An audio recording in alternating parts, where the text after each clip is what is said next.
Okay, so we in the last section we finished talk about the consumer. Okay, so we're gonna talk about the firm, and the reason why I talk about consumer first is actually because consumer is the most complicated part. Okay, the firm is sort of, if you see it, you will, you'll tell me, come on, this we've all learned this before. Okay, so the technology is the, you know um usual y equals z times f of k and n function. The n is labor, and k is capital, and Z is your technology or total factor productivity, and Y is your output. Okay? And in the future period, everything just added plum. Technology can be different in the next period. It's an exogenous variable. Okay, so can be Z plum. And the capital obviously is gonna be different. The labor supply can be also be different. That's why the output definitely can be different. And there is a capital stock evolution. Basically, you can invest.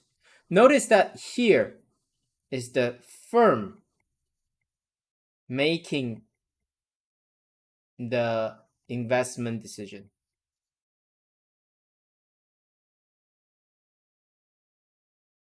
not the consumer.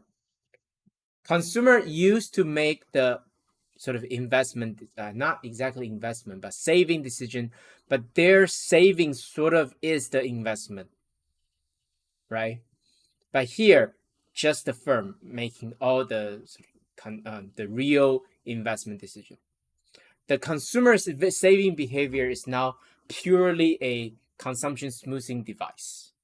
It can smooth the consumption between C and C plot.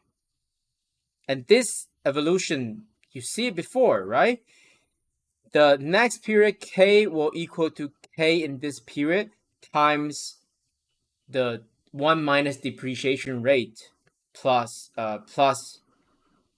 the investment. So whatever you have initially, the K initially, after depreciated, what remain is 1 minus D times K, and plus the investment that will equal to the new period initial capital. Okay?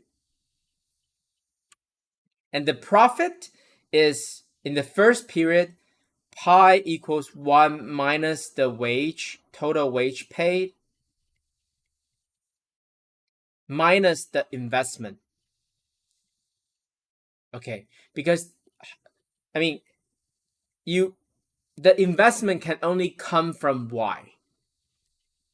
Okay, so if I want to make some investment, that's gonna come out of my revenue, basically.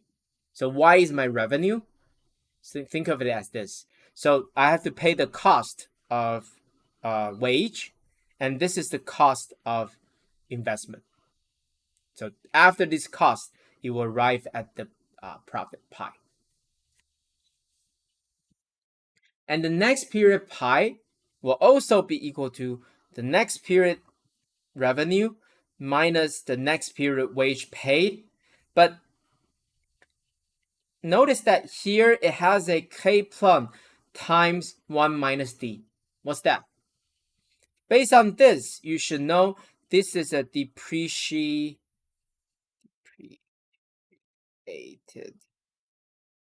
k plum. So after depreciation at the end of period next the future period, after the future period ended, what's the capital that remain?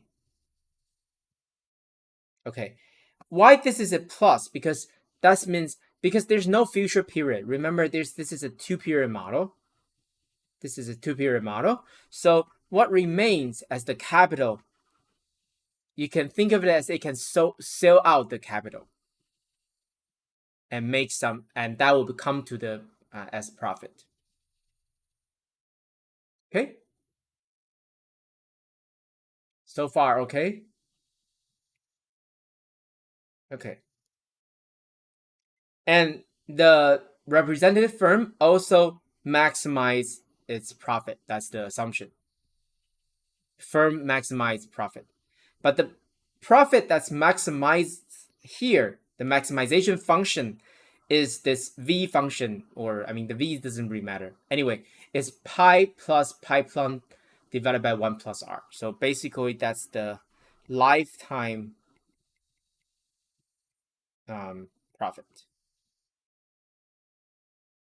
So it need to be discounted because that's future period, remember?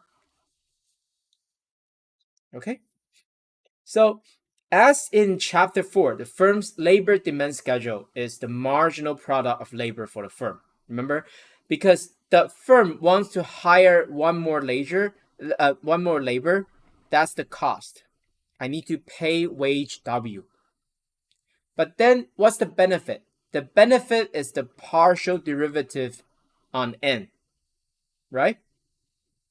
The partial derivative on N will give me the marginal product of labor, MPL, and times the Z, I mean, because the total actual MPL, I mean, I probably write this better. This is the MPL.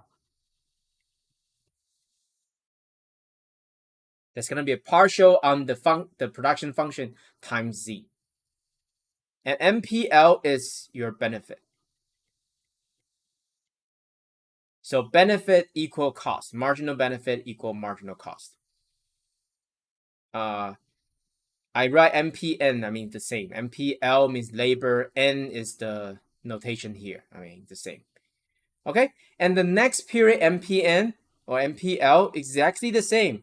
It's going to be this thing, and it's going to equal W plum. So firms not gonna, hire infinitely many labor. If hires labor up to the point where marginal benefit of hiring this labor equals the marginal cost, basically. And this is obviously a downward sloping curve in as a function of W. So as the W is going up, I'm gonna hire less labor. So that's the labor demand function. It's a negative slope curve in terms of the variable W. And then if there's an increase in Z or K, if there's an increase in Z or K, obviously the increase of K or Z both make the MPN goes up. When this goes up, that means what? I can hire more labor, right? Because the marginal benefit from hiring labor is going up. I can hire more labor now because the wage is still constant. We assume it's constant, right? So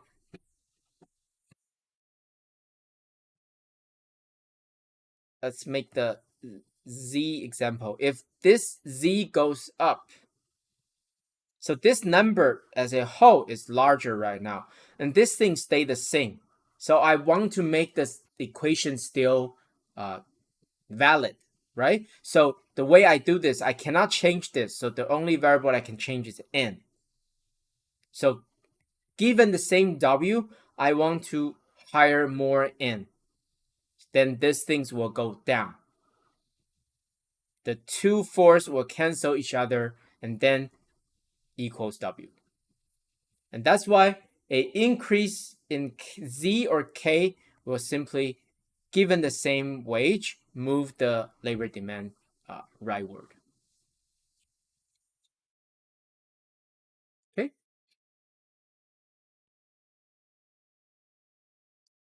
And then firms has another decision, which is very important here. That's the investment decision. Okay. Again, the firm invests to the point where the marginal benefit from investment equals the marginal cost. I mean, Don't you guys get tired? I mean, I'm talking about this again, and again, right? This is the basic principle of economics. We always seek to the point where marginal benefit equal marginal cost, right? But what's the marginal cost of investment? That's actually just one. Why? Remember, what become investment? It is your Y. You give up 1 unit of Y, and then it will become 1 unit of investment. So 1 unit of more investment means you sacrifice 1 unit of your pie in this period. So pi goes down by 1. If you increase 1i by 1, delta I equals 1. Pi goes down by 1. And what's the marginal benefit? If you invest 1 unit, it will become 1 times 1 plus r unit. Sorry, not really. Based on the evolution, it will become 1 minus, first of all, there will be 1 more unit of, sorry, what I'm trying to say. So there will be 1 more unit of capital in the next period, right? And 1 more period, so delta k plum is going to go up by 1. And this 1 more unit of capital in the next period is going to increase the benefit, increase the profit by how much? First of all, the delta k increase will increase the product, the output by how much? That's the MPK in the next period. So MPK plot.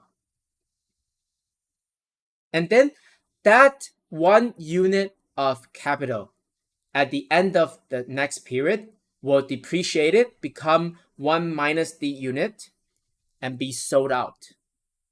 Remember? That's this part. It will be sold out.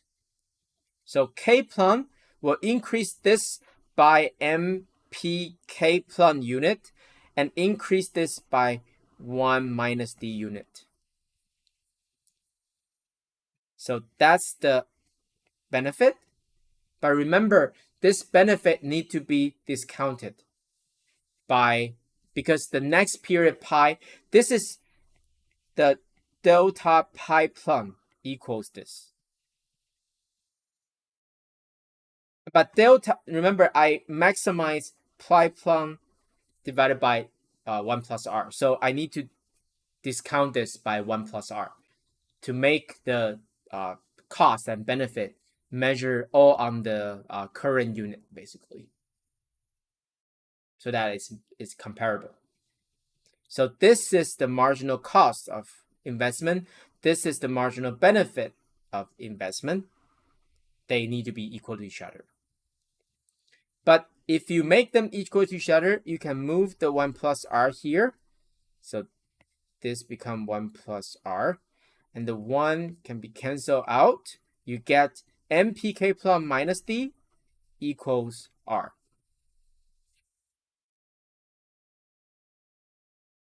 Okay? And there is an intuitive explanation of this. This r is basically sort of your dividend. Sorry, not dividend. What I'm trying to say is your interest, your total interest from investment, right? The total interest you receive.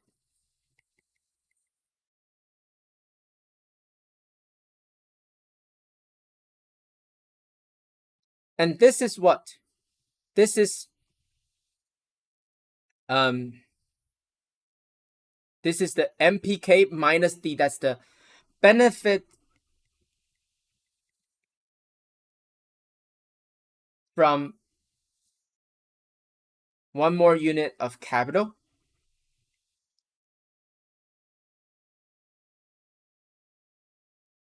Then minus the depreciation. That's, basically sort of net value of your marginal product in the next period. And these two must equal each other. That's the intuition, if you think about it. Got the point? Question here?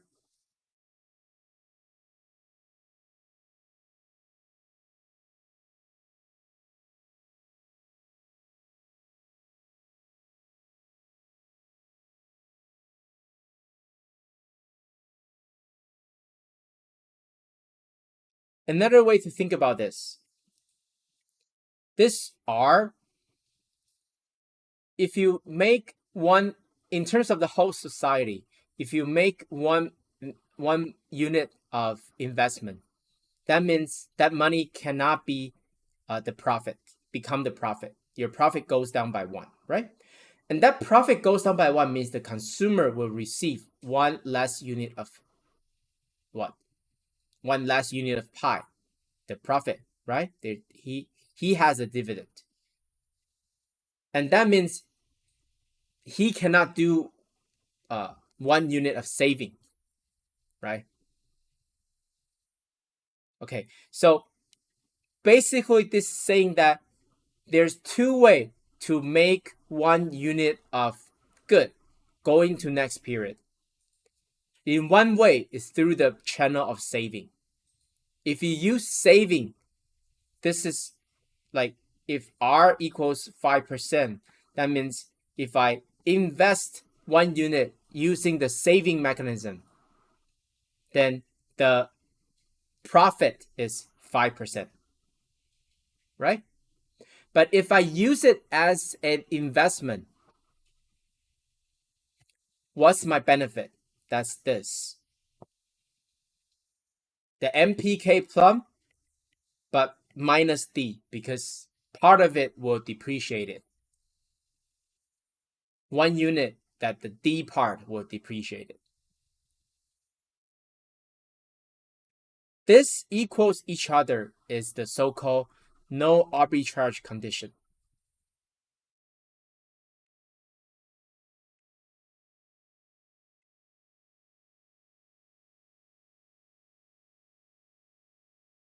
There is no way you can arbitrage between these two.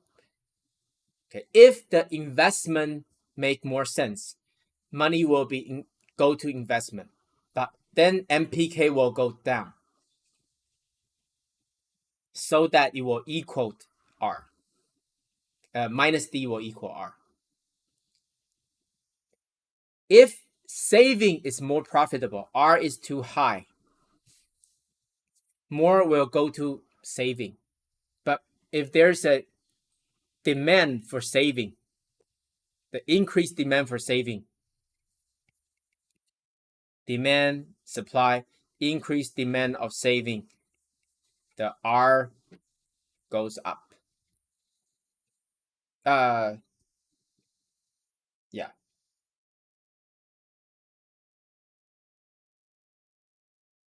No, wrong.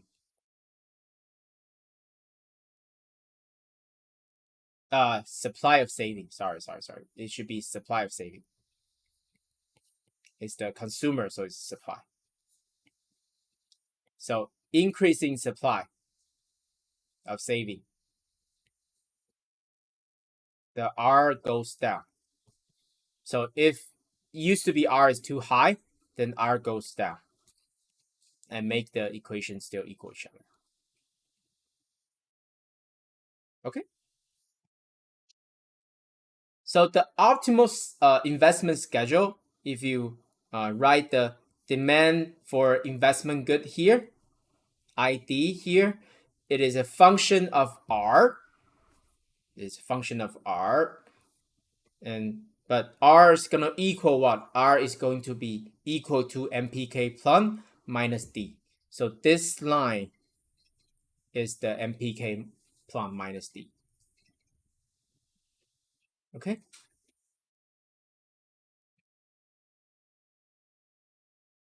And a change in R is going to move along is going to be a variable move along the curve. But if there's an increase in, for example, z plum or decrease in k, this z plum is next period, so it's an expected increase. I'm in current period, right? Future period hasn't arrived, so I don't know exactly what's going to be z plum. But if I expect z plum to goes up, that's enough, because MPK is going to be larger. So get the same interest rate, I'm going to increase my demand for investment. Or a decrease in K is because if K decrease, I have how to say this? If there's a decrease in K, there's more benefit for me to invest in this period, right? Because there are too few. Because K, the current K will become K plum or in the next period, right? Become after depreciated, it will become the next period capital. If K decrease, the next period capital will be less. But that means I need more future capital to get into equilibrium. So I will increase my investment.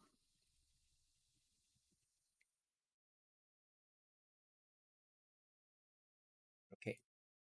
And then lastly is the government's present value budget constraint, which is very simple. This is the lifetime G, government spending. This is the lifetime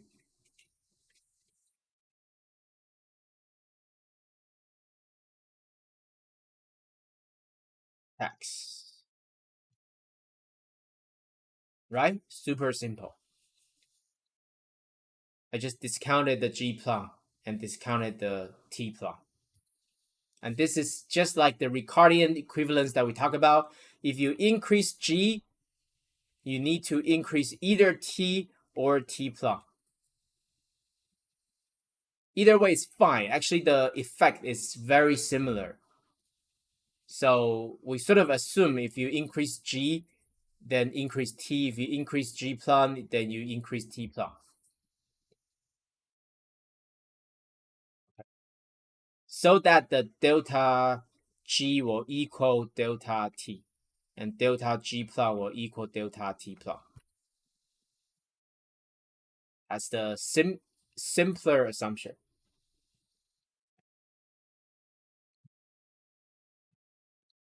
So far, I've talked about consumer,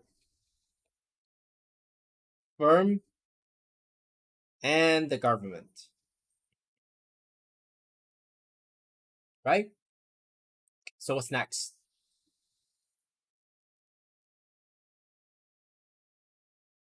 Next is the competitive equilibrium. And you might think this is really complicated, right? Because in consumer, I have three equilibrium condition, actually sort of four. I mean, one of them is implied by the other three, but let's say three. In the firm, I have two equation. In the government, I have sort of one equation. So sort of like there are six equations that need to be fulfilled. And I have actually three markets. One is the consumption good or goods market. Okay. The income, the sort of real good market. And then the saving market and the labor market. There are three markets. But based on Wallace's law, we're not going to solve all three markets. We're going to focus on two of them. And also, this equation is actually not that complicated. Graphically, it looks like this. We first derive the labor demand and labor supply. This is assuming everything is exogenous. Everything that's exogenous should be exogenous. You should be able to derive the labor demand and labor supply. And the labor supply and labor demand together will first tells you the wage. That's one variable that's already solved. That's the endogenous variable. And then it also tells you the labor supply or demand in equilibrium. That's basically the N. That's the labor in current period. That current period labor in equilibrium number, we write it N star. You can put it into the production function. Remember, the KZ, they are exogenous.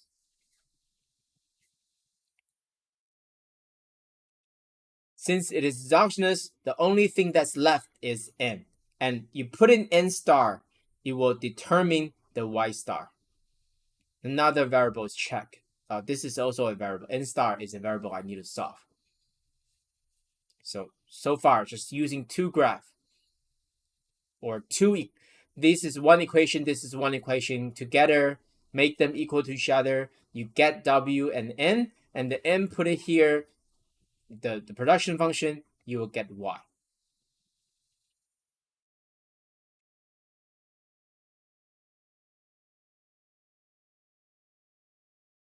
And how do you construct the output supply curve? YS. I write YS. Y is basically like GDP. Okay, so in this market, everything's real, like what I said in the beginning of this chapter this week. Everything's real. So the GDP is basically the consumption good, or it's not just consumption. It may confuse you. Consumption, investment, and government spending are all using the same good. Think of it as rice. Okay, so that's the total demand for this output, or total supply of this output. It's sort of, if the output is rice, then you can think of this as a rice market. The only good that's tradable here. Okay, that this good can be used by the consumer as consumption, by the firm that's going to be used as an investment, or as an investment,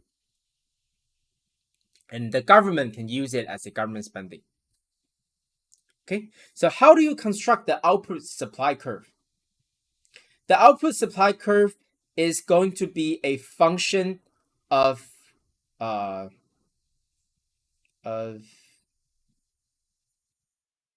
let's do this first.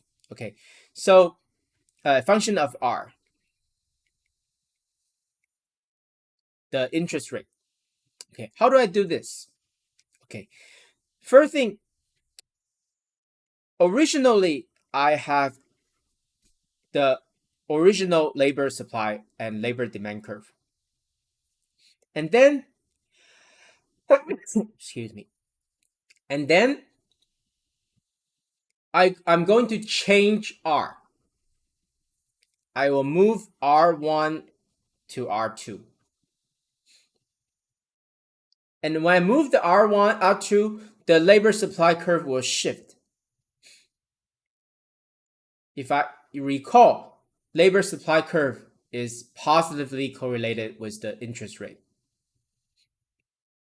So it increase in R from R1 to R2 will increase your labor supply. And this is going to be a shift of curve, because the variable here is W, right? It's not a on the line move.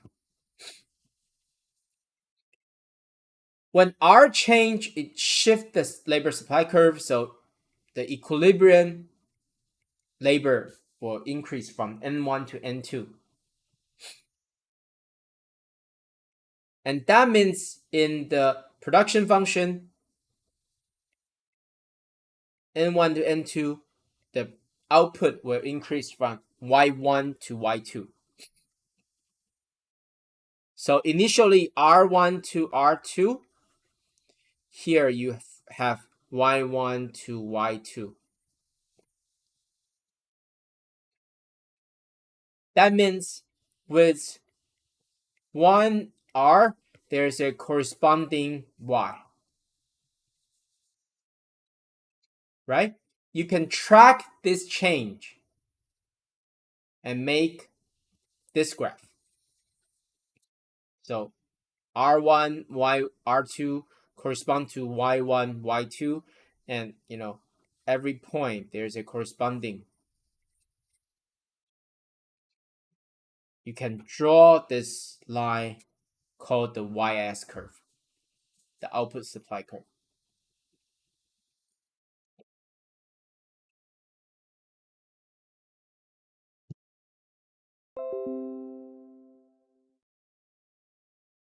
And it should be clear since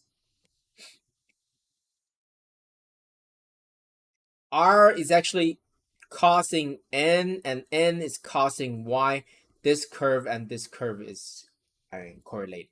It's linked together.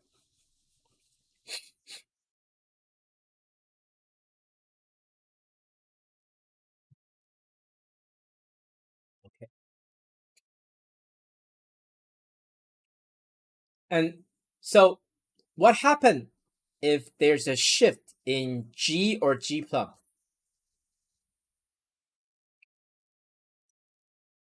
Okay, so government spending increase. This is a example or experiment we are going to talk about later in the full analysis of the competitive equilibrium. But we're going to analyze the partial equilibrium here. So if G increase or G plum increase, either way, that's fine. One thing that will first happen is that means T is going to increase. The reason why I say G plot increase is also fine because even G plot increase can be done by increase the T. Remember, as long as that equation of the government expenditure is lifetime expenditure is satisfied. Either way, it can uh, fulfill by increase the T. And T increase means the wealth WE decrease for the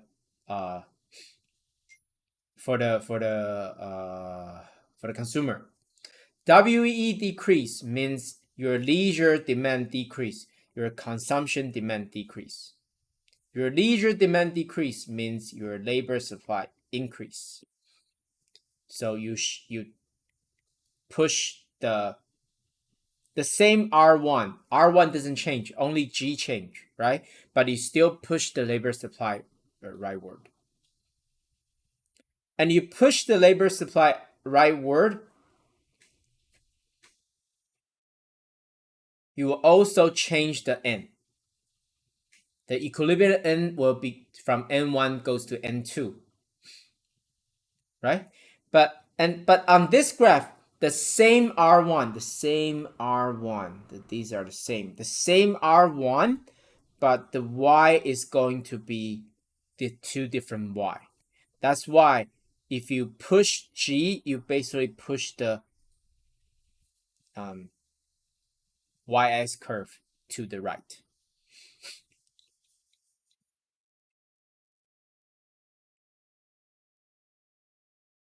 Okay?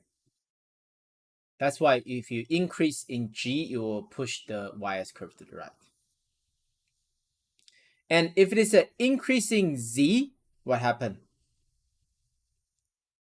If Z increase, then MPN increase. MPN increase means the labor demand will increase. Because your labor, for the firm, hiring labor is more valuable right now. So I want to hire more labor given the same wage. I want to hire more labor. So labor demand increase. But the R1 is still there. The same R1 doesn't change. And then in the production, Z1 from Z1 to Z2, it rotate the production function upward. Also, the N1 increase from N1 to N2. So this is a two-stage increase. First, from N1 to N2 along the original production function. Now, because there is a upward shift of the production function. Totally, the y1 first goes to maybe y1 bar, or not y1 bar, y1.1, and then goes to y2. There are two stages. So given the same R1, the increase of Z will lead to a increase of the will lead to a right shift of the uh, y-s curve. Okay.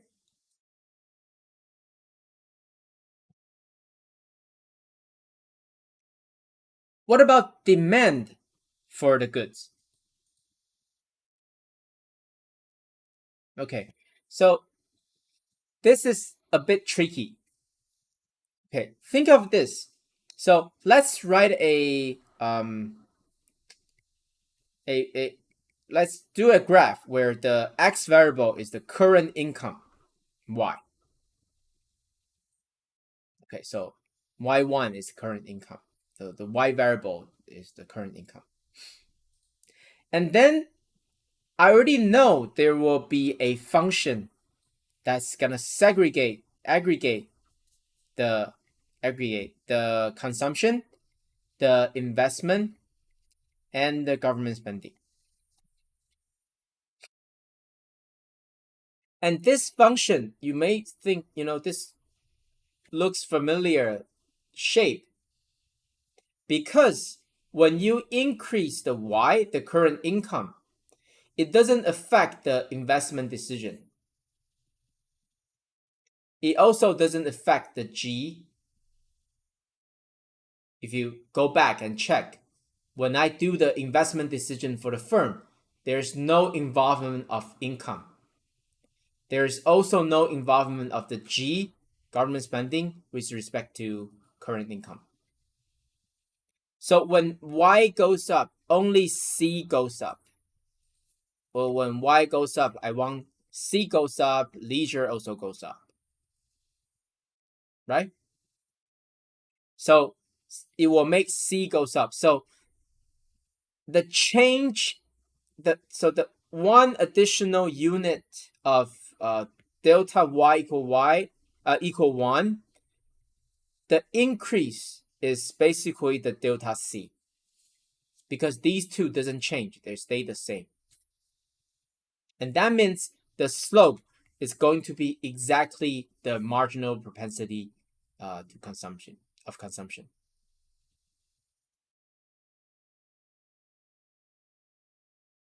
And to actually arrive at the actual current income, you can draw a 45-degree line, and you see the intersection between these two curves, similar to the like solo growth model. That's how you actually determine the current income, because the current income the demand come from all three factors, and you need to make sure the demand for current good and the current income equal each other. Otherwise, that that's gonna means your current income is too much, and in this area your current income in this area your current income is higher than your less than your current income is less than your demand for current consumption. Here your current income is more than your demand for current goods. That's not going to be balanced, right? You sort of demand 10 units of good, but your income is only 9. Obviously, you can fulfill that.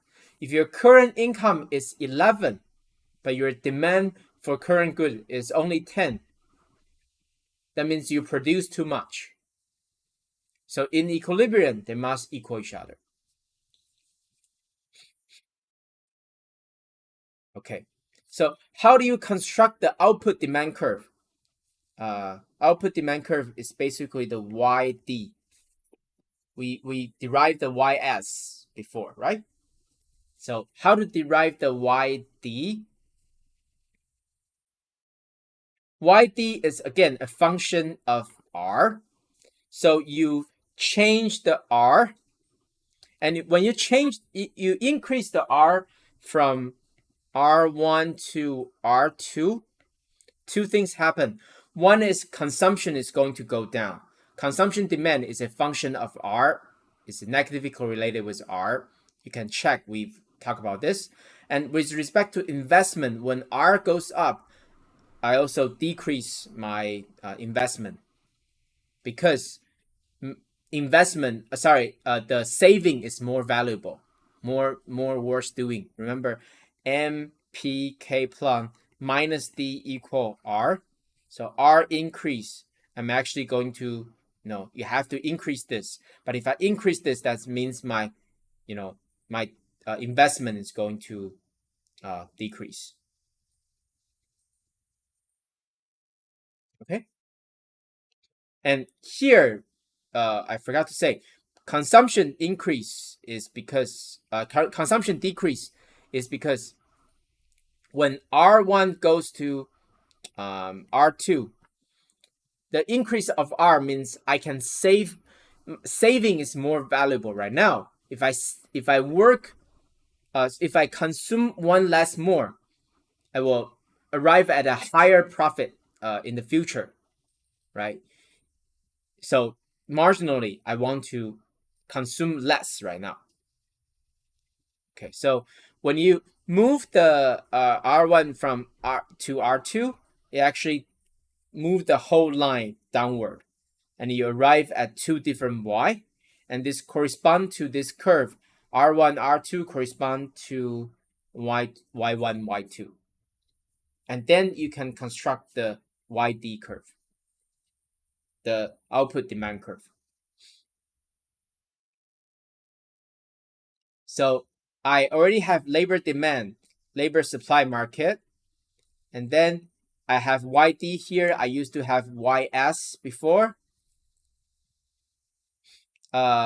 Basically, these two market together solve the CE. Solve the CE. Okay, so now let's talk about what shift the output demand curve to the right before I go into the experiment of the C model. By the way, it seems like I'm not going to be able to finish by the end of this session, so I will use the TA session today to finish this chapter. Okay, and then by the way, next week the TA will review or do what she used to do for you guys, the TA session for the whole 3 classes, because there's obviously not enough time if I only give her one lecture time next week. Okay, so next week, all 3 lessons will be given by the TA. Okay, and what shift the output demand curve to the right? I mean, there are a lot of things. Either a decrease in present value of tax, T goes down, or an increase of future income, or an increase of future total effective productivity, Z, future Z, or a decrease in current capital, the K decrease. Okay, you can check. I mean, it's all here. Okay. So, now the output demand curve shift to the right if the current government spending increase. How's that the case?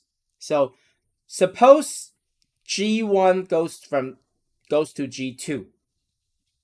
It also shift the whole thing upward by G, right? So that will move the Y from Y1 to Y2. Given the same R, it'll move the Y1 to Y2.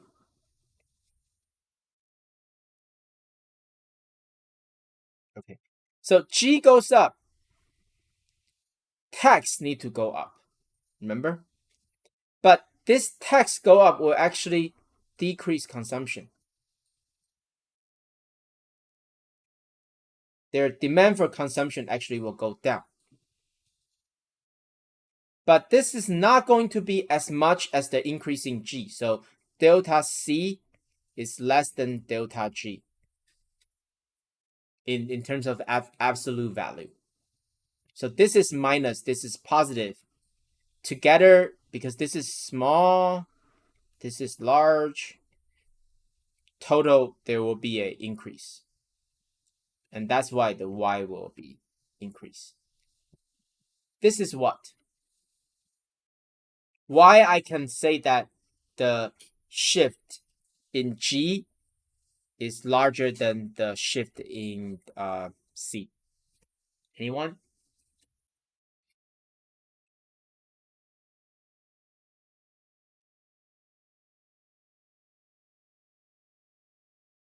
Anyone?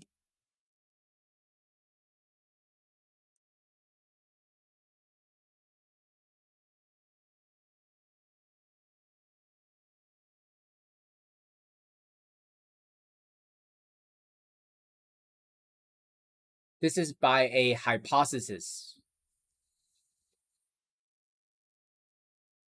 Actually, by my model's assumption, but I mean, this phenomena is known as one hypothesis, which I talk about in chapter 9.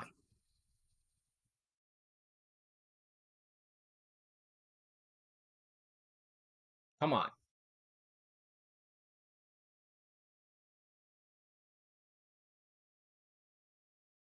No one?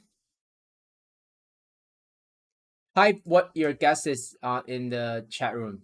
I want to make sure. I want to really see. Really, no one know the answer. Or just you guys are too shy to answer it.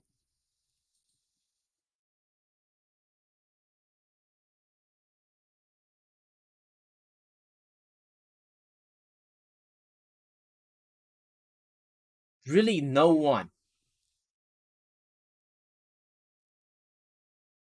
A increasing G, that means a increasing T. T increase will cause the consumer to feel he's less wealthier right now, right? He's poor right now, and he's poor. He's going to decrease C and decrease L.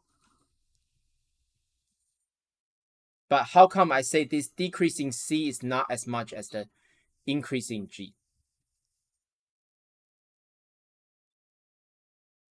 Didn't I talk about this in chapter 9? Or you guys just don't remember anything from chapter 9?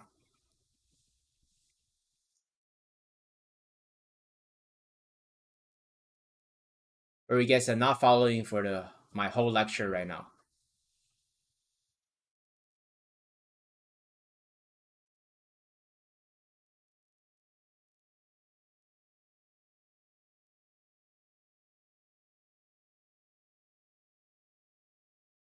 Okay, let's take a break right now. And after 10 minutes, I want to hear one answer, okay?